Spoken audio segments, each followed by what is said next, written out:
বিশ্বনবী ফরমান, ময়দানে 7 শ্রেণীর ব্যক্তিকে রব্বুল আলামিন তার আরশের নিচে ছায়া দিবেন। তার মধ্যে প্রথম শ্রেণীর ব্যক্তি হলো ইমামুন আদিল। ইমামুন আদিল, ন্যায়পরায়ণ শাসক, যে ইনসাফের সাথে বিচার করে, যে জাস্টিস সমাজে সার্ভ করে, যে সুশাসন নিশ্চিত করে, ওই ইমামুন আদিল। আদিল শব্দটা বুঝছেন না? ইন্নাল্লাহা ইয়া'মুরু বিল আদল। পাইছেন? আদিল। 7 শ্রেণীর ব্যক্তিকে আল্লাহ তাআলা সুশীতল আরশের নিচে ছায়া দিবেন, যেদিন তার দেয়া ছায়া ছাড়া কোনো ছায়া থাকবে না। এর প্রথম হচ্ছে ইমামুন আদিল, ন্যায়পরায়ণ শাসক। চিল্লায় বলেন সুবহানাল্লাহ। আবার বিশ্বনবী বললেন, ইন্নাল মুকসিতিনা ইনদাল্লাহি আলা মানাবিরা মিন নূর আন ইয়ামিনির রহমান। কিয়ামতের দিন যারা ন্যায়পরায়ণ হিসেবে আল্লাহর সামনে দাঁড়াবে, কিয়ামতের দিন রব্বুল আলামিন তার আরশের ডান দিকে ওই ন্যায়পরায়ণ লোকদের জন্য আরশের ডান দিকে একটা নূরের মিম্বারে তাদেরকে বসার সুযোগ করে দিবে। আল্লাহর আরশের ডান দিকে ন্যায়পরায়ণ লোকদের জন্য আল্লাহ তাআলা নূরের মিম্বার বানাবে। 4টে কেন কথা মনে করেছেন? আল আদাল, জাস্টিস। ইন্নাল্লাহা ইয়া'মুরু বিল আদল। আল্লাহ তাআলা এই আদালতের নির্দেশনা দেন, সুবিচার, সুশাসন। প্রিয় ভাইয়েরা, এটা আমরা বাংলাদেশে চাই কি চাই না? এই যে অরাজকতা, এই যে অন্যায়, এই যে জুলুম, এই যে ইনকনসিস্টেন্সি সমাজের অসঙ্গতির প্রধান কারণ জাস্টিস নাই, সুবিচার নাই, সুশাসন নাই। শেষবারের মতো আওয়াজ করে বলেন তো, আমরা বাংলাদেশে আদল চাই কি চাই না? তাহলে প্রথম নির্দেশনা শেষ, আল্লাহ তাআলা তোমাদেরকে আদলের আদেশ দেন। এরপরে আল্লাহ বললেন, আমি তোমাদেরকে ইহসানের আদেশ দেই। ইন্নাল্লাহা ইয়া'মুরু বিল আদলি ওয়াল ইহসান। আমি তোমাদেরকে যেমনি আদলের নির্দেশনা দেই, তেমনি ভাবে তোমাদেরকে ইহসানের নির্দেশনা দেই। ইহসান, আওয়াজ করে সবাই বলেন তো ইহসান। সবাই বলেননি? সবাই বললে এতটুকু আওয়াজ হবে আমি বিশ্বাস করি না। আওয়াজ করে বলুন আল ইহসান। ইহসান মানে কারো প্রতি সফট হার্টেড হওয়া, মহানুভব হওয়া, অনুগ্রহ পরায়ণ হওয়া, অনুগ্রহশীল হওয়া, একে অপরের প্রতি দয়াদ্র হওয়া। একে অপরের প্রতি দয়াদ্র, অনুগ্রহশীল হওয়া ছাড়া মানবিক সমাজ কশিনকালেও গঠন করা সম্ভব না। প্রিয় ভাইয়েরা, সুন্দর আচরণ দিয়ে, ইহসান দিয়ে যা জয় করা যায়, নরম আচরণ দিয়ে যেটা অর্জন করা যায়, কঠোরতা দিয়ে সেটা পারা যায় না। বিষ্ণু ঈসা ইসলাম ইহসান দিয়ে, কোমল আচরণ দিয়ে, তার অনুগ্রহ দিয়ে তিনি অনেক কাফিরের হৃদয়কে জয় করে ফেলেছেন। সাইয়েদনা সুমামা ইবনে উসাল রাদিয়াল্লাহু তাআলা আনহুর কথা মনে পড়ে যায়। তিনি ছিলেন ইয়ামামার বাদশা। মদিনাতে বিশ্বনবীকে হত্যা করার নিয়তে এসেছিলেন। গোপনে গোপনে বিশ্বনবীকে হত্যা করে আবার ইয়ামামাতে তিনি ফিরে যাবেন। কিন্তু কি অবাক করা কাণ্ড, হত্যা করতে পারে নাই, সাহাবাদের হাতে তিনি ধরা পড়ে গেলেন।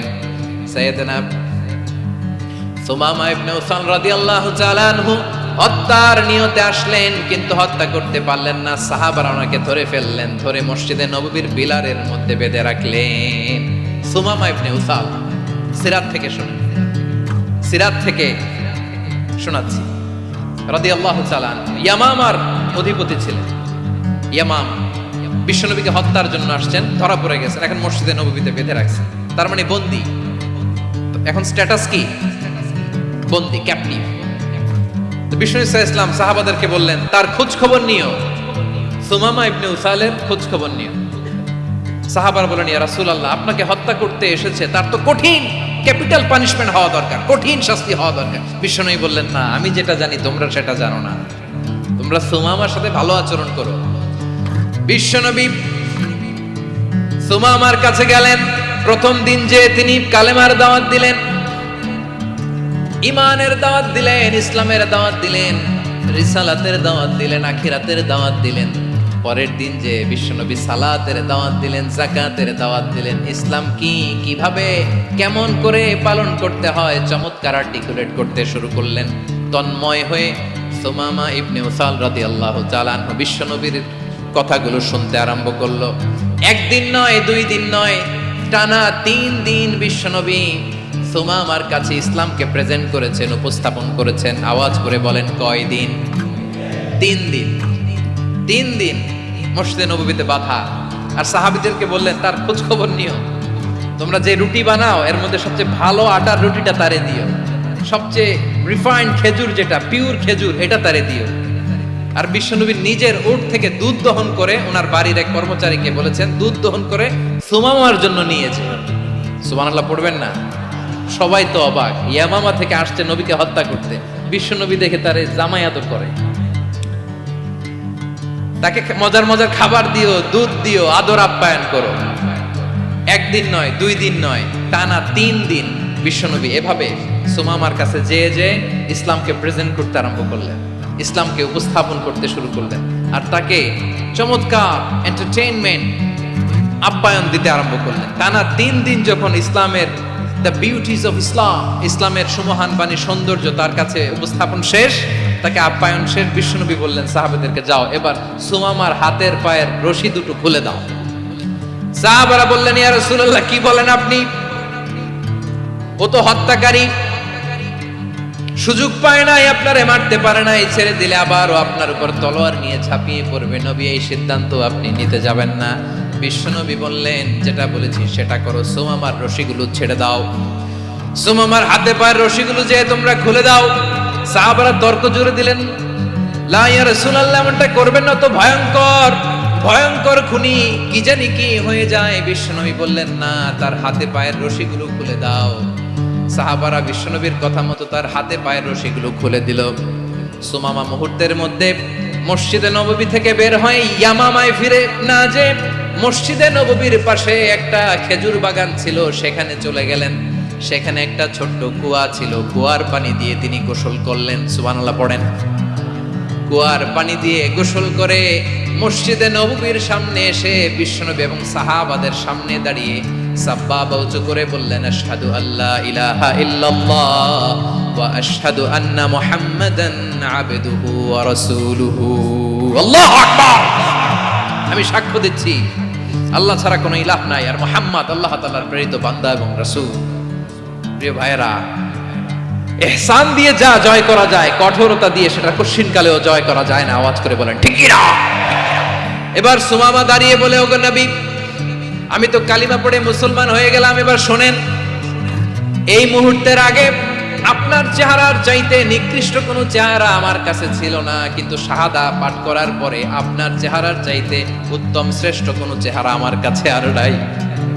ও নবী, আজকের দিনের আগে ইসলাম ধর্মের যে নিকৃষ্ট অপছন্দনীয় কোনো ধর্ম আমার কাছে ছিল না, কিন্তু এই মুহূর্ত থেকে ইসলামের যে সেরা শ্রেষ্ঠ পছন্দনীয় কোনো ধর্ম আমার কাছে নাই।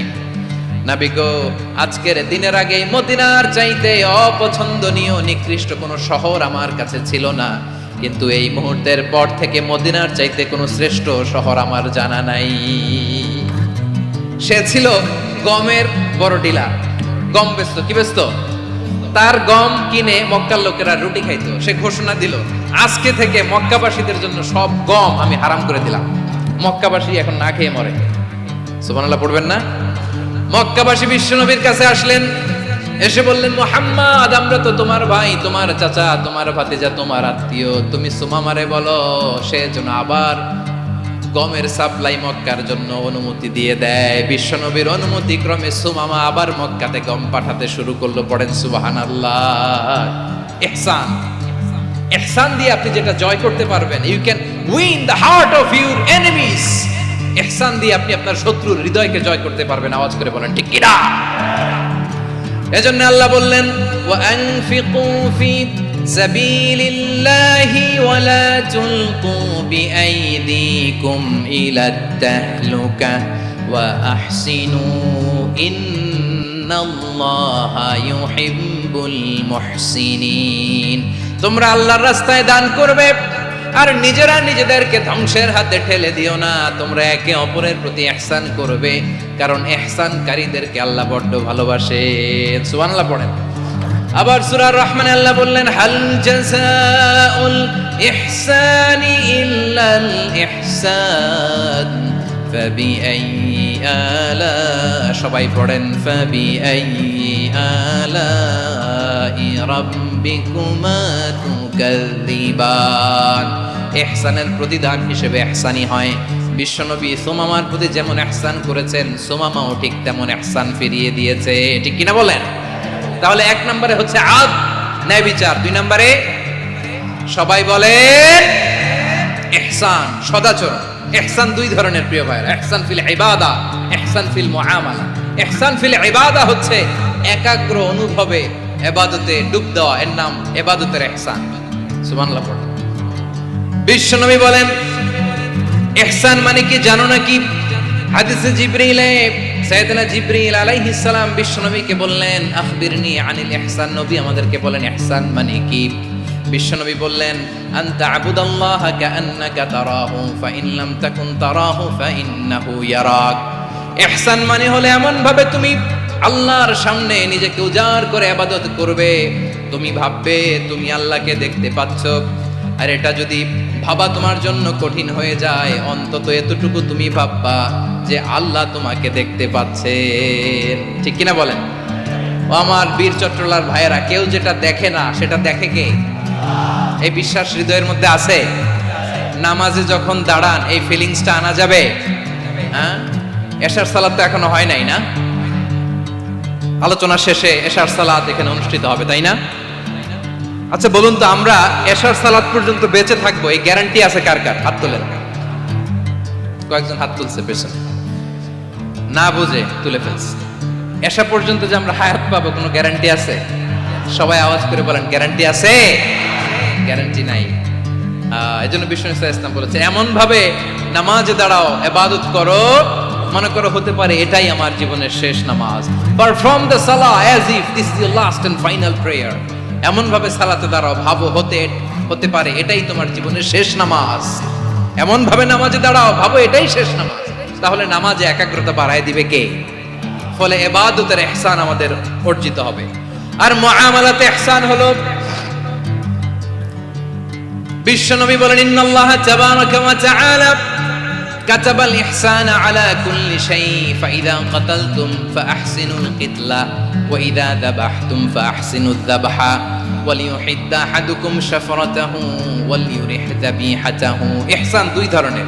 আওয়াজ করে বলতে হবে কয় ধরনের? সবাই বলুন আওয়াজ করে, কয় ধরনের? একটা হচ্ছে ইহসান ফিল ইবাদা, ইবাদতে ইহসান। ইবাদতে ইহসান কি? একাগ্র অনুভব দিয়ে ইবাদত করা, মন প্রাণ দিয়ে ইবাদত করা। আর মুআমালাতে ইহসান কি? সব কাজে, দৈনন্দিন কাজে, কর্মে, সামাজিক অ্যাক্টিভিটিতে কোমলতা প্রদর্শন করা, অনুগ্রহের সাথে সবকিছু করা। আল্লাহ তাআলা ইন্নাল্লাহা তাবারাকা ওয়া তাআলা কাতাবাল ইহসানা আলা কুল্লি শাই, তিনি সব কিছুর ব্যাপারে ইহসানকে আবশ্যক করেছেন। সবকিছু, মুমিনের সব কাজে ইহসানের পরশ থাকবে। ওয়া ইযা কাতালতুম ফাহসিনুল কিতলা, বিষ্ণুই বলেন তুমি যখন কাউকে হত্যা করো ইহসানের সাথে করো। সুবহানাল্লাহ পড়বেন না? যখন হত্যা করো তখনও ইহসানের সাথে। আচ্ছা হত্যা করবো আবার ইহসান আসবে করতে করে তো মেরেই ফেলবো আমি।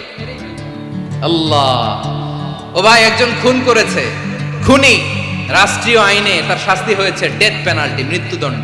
এখন মৃত্যুদণ্ড দেখে আপনি যেমনি মন চায় তেমনি মারবেন লোকটারে? ওর নাক কেটে ফেলতে পারবেন? ওর কান কাটতে পারবেন? ওর চোখ উপড়ে ফেলতে পারবেন আপনি? যেমন মন চায় তার অঙ্গহানি করা যাবে না। ইহসানের সাথে তাকে হত্যা করবে। সুবহানাল্লাহ, this is Islam, this is the true essence of Islam. ওয়া ইযা যাবাহতুম ফাহসিনুয যাবহা, যখন জবাই করবে তখনও ইহসানের সাথে জবাই করো। করব জবাই, ওইখানেও নাকি ইহসান। আচ্ছা কুরবানির দিন আমরা পশুগুলোরে কি করি বলেন সবাই আওয়াজ করে? জবাই। জবাই মানে তো এটারে মেরেই ফেলতেছি, একটু পরে তো টুকরো টুকরো করে গোশতগুলো খাবো, এটা তো খাবো, এটা তো মেরেই ফেলবে। বিষ্ণু বলে না, জবাইয়ের মধ্যেও মুমিনের জবের ভেতরেও ইহসানের পরশ থাকা চাই। যখন জবাই করবে প্রাণীটাকে হাত পা টাইট করে বেঁধে নাও, ছুরিটাকে শার্পেন করে নাও, ধারালো করে নাও, যাতে অল্প সময়ে জবাইটা হয়ে যায়, প্রাণীটা যাতে কম কষ্ট পায়। সুবহানাল্লাহ পড়ে। দিস ইজ কল্ড ইহসান। ইহসান আল্লাহ তাআলা যেমনি আদলের আদেশ করেছেন, ন্যায় বিচার, জাস্টিস এনশিওর করতে বলেছেন, সমাজে ইহসানের ব্যবহার, ইহসানের অনুশীলন তিনি করতে বলেছেন। এজন্য মুমিনের প্রতিটি কাজে আমার চট্টগ্রামের ভাইরা আমার দিকে তাকান, খেয়াল করে শুনুন, মুমিন জীবনের প্রতিটি কাজে ইহসানের পরশ থাকা চাই। আমরা যেন আমাদের পরিবারের প্রতি ইহসান করি, আমরা যেন আমাদের কর্মচারীদের প্রতি ইহসান করি, আমরা যেন আমাদের কলিগদের প্রতি ইহসান করি, আমরা যেন আমাদের ভাইদের প্রতি ইহসান করি। মুমিন জীবনের প্রতি কাজে ইহসানের পরশ থাকার দরকার আছে না নাই? কথা বুঝতে পেরেছেন? তাহলে আল্লাহ তাআলার তিনটা আদেশ ছিল, কয়টা গেল? ভুলে গেছে, ভুলে গেছে চট্টগ্রাম। তিনটা আদেশের মধ্যে কয়টা বললাম? প্রথমে কি ছিল? আদল। 2 নম্বরে, 3 নম্বরে রব্বুল আলামিন বললেন ওয়া ইতা ইদিল কুরবা, নিকটাত্মীয়দেরকে দান করো, নিকটাত্মীয়দেরকে দাও, যারা তোমাদের ব্লাড কানেকশনের আত্মীয় তাদেরকে তোমরা দাও। এখানে জেনারেলি বললেন দাও, কি দিব সেটা তিনি এখানে বলেন নাই, সেটা তিনি সূরাতুল ইসরার মধ্যে বলেছেন। আল্লাহ বলেন ওয়া আতিযাল কুরবা হাক্কাহ, নিকটাত্মীয়দেরকে তাদের অধিকার, তাদের প্রাপ্য তোমরা বুঝিয়ে দাও। দেখেন, একটা শান্তির সমাজ, একটা সমৃদ্ধ সমাজ, একটা মানবিক সমাজ গঠনের জন্য আল্লাহ তাআলা বেশি না, মাত্র 3টা অর্ডার, 3টা ভার্ডিক্ট তিনি জারি করেছেন। 1 নাম্বার সুশাসন, ন্যায় বিচার। 2 নাম্বার ইহসান। 3 নাম্বার নিকটাত্মীয়, যারা কাছে, তোমার ভেরি ক্লোজ রিলেশনশিপে আছে, তাদেরকে দাও। দাও, দিলে বাড়িয়ে দেয় কে? অনেকে দিতে চায় না, কৃপণতা করে। দিলে বাড়ায় দেয় কে? ও মিয়া, মদিনার মধ্যে সবচাইতে গরিব সাহাবী ছিল বেলাল রাদিয়াল্লাহু তাআলা আনহু। ওনার এন্টায়ার অ্যাসেট, সম্পদের পরিমাণ কতদূর জানেন? একটা লুঙ্গি। বেলাল রাদিয়াল্লাহু তাআলা আনহু, ওনার টোটাল ওয়েলথের এস্টিমেশন হচ্ছে মাত্র একটা লুঙ্গি। একটা লুঙ্গি, টোটাল ওয়েলথ এস্টিমেশন, টোটাল সম্পদের পরিমাণ বেলাল রাদিয়াল্লাহু তাআলা আনহুর কি ছিল? কথা বোঝে নাই বোধহয়, কি ছিল? ওই বেলাল রাদিয়াল্লাহু তাআলা আনহুকে বিষ্ণু ইসলাম বলেছেন আনফিক ইয়া বেলাল, ও বেলাল তুমিও দাও। ওয়ালা তাখশা মিন যিল আরশি ইখলালা, আরশের অধিপতির তো কোনো ঘাটতি নাই, তুমি দিলে ওই আল্লাহ তোমারে বাড়ায় দিবে। এজন্য আমার প্রিয় ভাইয়েরা, দিলে কমে না, দিলে বাড়ে। অনেকে ধরে রাখে, নতুন কিছু নিতে পারে না, হাত দিয়ে যেটা ধরে রেখেছেন এটা দিয়ে দেন, বড় একটা ধরার সুযোগ পাবেন। জোরে বলেন ঠিক কিনা? ধরেন 5 কেজি ওজনের একটা ধরে রাখছেন, এখন 10, এটা না ছাড়লে 10 কেজি ধরতে পারবেন আপনি? আচ্ছা, 10 কেজির জিনিস একটা আছে হাতে, ওইটা যদি ছেড়ে দেন তাইলেই না 15 কেজি ধরতে পারবেন। কথা বলেন ঠিক কিনা? তাহলে দিলে বাড়িয়ে দেয় কে? রব্বুল আলামিন বললেন 3 নাম্বার আদেশ হলো তোমাদের প্রতি সমাজটারে কেমন করে মানবিক সমাজ, সুন্দর সমাজ গড়বা। 3 নাম্বার আদেশ হলো ওয়া আতিযাল কুরবা হাক্কা, নিকটাত্মীয়দেরকে তাদের প্রাপ্য বুঝিয়ে দাও। এই নিকটাত্মীয়দেরকে তাদের অধিকার বুঝিয়ে দেওয়া, প্রাপ্য বুঝিয়ে দেওয়াতে আমাদের গাফলতি আছে না নাই? চট্টগ্রামে নাই? মাশাআল্লাহ আছে, আছে।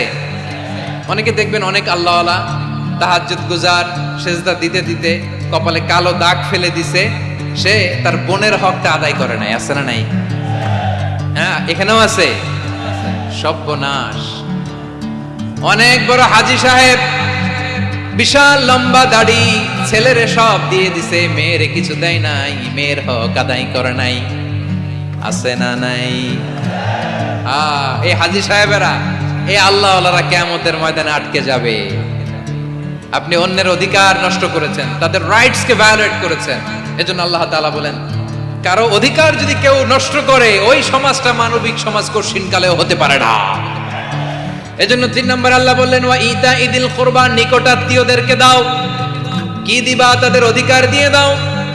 বোনের অধিকার বুঝিয়ে দাও, মেয়ের অধিকার বুঝিয়ে দাও, ফুফুর অধিকার বুঝিয়ে দাও। দেখবেন অনেক মায়েরা ছেলের পাতে মুরগির রান দেয়, মেয়ের পাতে দেয় মুরগির ঠ্যাং।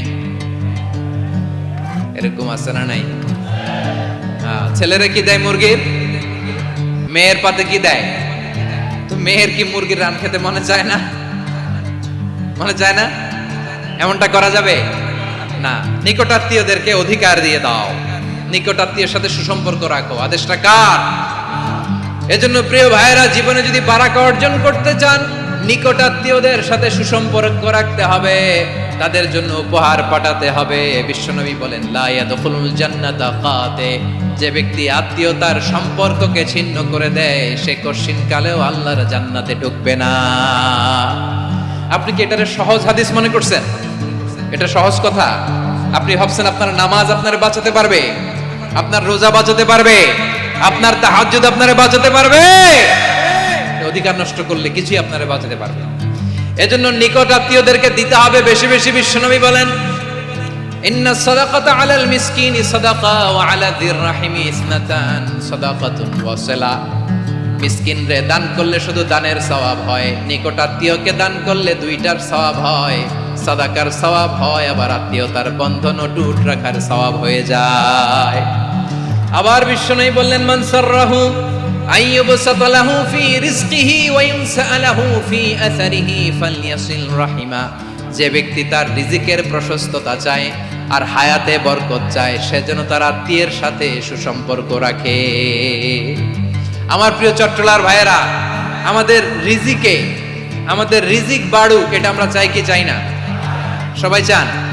হ্যাঁ, আমাদের রিজিকে প্রশস্ততা আসুক, চাই কি চাই না? আমাদের হায়াতে বরকত আসুক, আমরা চাই কি চাই না? এই দুইটা যদি চান তাহলে নিকট আত্মীয়দের সাথে সুসম্পর্ক রাখবেন, পারবেন? তাহলে সমাজটারে মানবিক সমাজ বানায় দিবে কে? তিনটা আদেশ চলে গেল। কয়টা? আওয়াজ করে বলেন। এক নম্বরে কি ছিল? দুই নম্বরে, তিন নম্বরে নিকট আত্মীয়দেরকে দান। আপনাদেরকে আরো শোনার আগ্রহ আছে? আপনাদের মনোযোগ আছে না গেছে?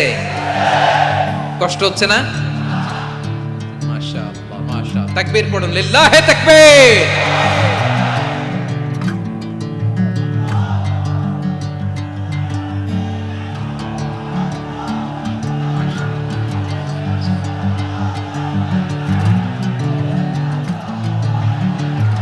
আমার প্রিয় ভাইয়েরা, আল্লাহ তাআলা তিনটা জিনিসের যেমনি আদেশ করেছেন অনুরূপভাবে তিনটা বিষয়ে তিনি বারণ করেছেন, নিষেধ করেছেন। ওগুলোর কাছেও যাওয়া যাবে। শুনবেন। রাব্বুল আলামিন বলেন ওয়ায়ানহা আনিল ফাহশাই ওয়াল মুনকারি ওয়াল বাগি। আমি যেমনি তিনটি বিষয়ে আদেশ করলাম অনুরূপভাবে তিনটি বিষয়ে বারণ করলাম, নিষেধ করলাম। আমার এক নাম্বার নিষেধাজ্ঞা হলো অশ্লীলতার প্রতি। ফাহশা ওয়ায়ানহা আনিল ফাহশা, আল্লাহ তাআলা অশ্লীলতাকে নিষেধ করেছেন। কোন জিনিসকে? সবাই বলুন, কোন জিনিসকে? যত ধরনের, যত টাইপের, যত ক্যাটাগরির অশ্লীলতা হতে পারে সব অশ্লীলতাকে হারাম করেছেন কে? ফাহশা মানে কি? কথায়, কাজে, আচরণে, কমেন্ট, ফেসবুকের কমেন্টসে যত ধরনের নোংরামো আছে, যত ধরনের অশ্লীলতা আছে, এটাকে আরবিতে বলে ফাহশা। এটাকে কি বলে? রাব্বুল আলামিন বলেন কুল ইন্নামা হারামা রাব্বিয়াল ফাওয়াহিশা মা যাহারা মিনহা ওয়া মা বাতান। ও নবী, আপনি বলে দেন আমার রব প্রকাশ্য অপ্রকাশ্য, স্পষ্ট কিংবা অস্পষ্ট, দৃশ্যমান কিংবা অদৃশ্যমান সব অশ্লীলতাকে হারাম করেছেন। সব ধরনের অশ্লীলতা হারাম, সব ধরনের। আল্লাহ তাআলা আমাদেরকে অশ্লীলতা থেকে বাঁচান, অশ্লীলতা থেকে তিনি আমাদেরকে হেফাজত করুক, পড়েন আমিন। এবার বলেন, আমাদের সমাজে অশ্লীলতা আছে না নাই? চট্টগ্রামে নাই? আমি কই নাই, ওনারা বলে আছে। আমি সামহাও বাঁচায় দেওয়ার ট্রাই করতেছি, আমি সামহাও বাঁচায় দেওয়ার ট্রাই করতেছি, ওনারা বলে আছে। অশ্লীলতা নানা ভাবে, নানা নামে, নানা মোড়কে আমাদের সমাজে আছে না নাই? সংস্কৃতির নামে, ফ্যাশনের নামে, বিনোদনের নামে, উপন্যাসের নামে, কনসার্টের নামে অশ্লীলতা আছে না নাই? আপনি দেখেছেন কনসার্টগুলোর অবস্থা? এই যে আতিফ আসলাম যে আসছে আমাদের দেশে, তারপর কে কে আসছে? আমাদের তরুণ তরুণীরা, আমাদের যুবক যুবতীরা, আমাদের জেনজিরা। কি অবস্থা ওইখানে? হ্যাঁ, কি অবস্থা? কে বাঁচাবে ওদের? কে রক্ষা করবে ওদের ইমানের, ওদের চরিত্রের হেফাজতের গ্যারান্টি কে দিবে? কনসার্টের নামে অশ্লীলতা আসরা নাই? ছেলে মেয়ে একে অপরকে জড়ায় ধরতেছে, একে অপরকে চুমো খাচ্ছে প্রকাশ্যে, দিবালোকে, গণমানুষের সামনে। আল্লাহ তাআলা এই অশ্লীলতা থেকে আমাদেরকে বেঁচে থাকতে বলেছেন, বেঁচে থাকতে বলেছেন। রূপালী জগতের নামে অশ্লীলতা আছে না নাই? এই টার্মটা আপনারা জানেন না? রূপালী জগৎ কি জগৎ? আসলে কি রূপালী জগৎ না অন্ধকার জগৎ? আমার বোনেরা, আপনাদেরকে যে কি বলে তারা বুঝায়, রূপালী জগৎ শুনেই আপনি ভরকে যাবেন না। রূপালী জগতে যে নারী যত বেশি উলঙ্গ, সে নাকি তত বেশি সাহসী। জানেন, বলে এটা একটা সাহসী নারী, খুব সাহসী পদক্ষেপ তার। যত বেশি শরীর থেকে কাপড় নামাতে পারবে, যত বেশি বস্ত্রহীন হয়ে নিজেকে প্রেজেন্ট করতে পারবে, সে নাকি তত বেশি সাহসী। আমার চট্টলার ভাইয়েরা, শয়তানের প্রথমে এজেন্ডা ছিল বনি আদমকে বস্ত্রহীন করা। সে আদম এবং হাওয়া আলাইহিস সালামকে নিষিদ্ধ গাছের ফল খাইয়ে তাদেরকে বস্ত্রহীন করেছে। এই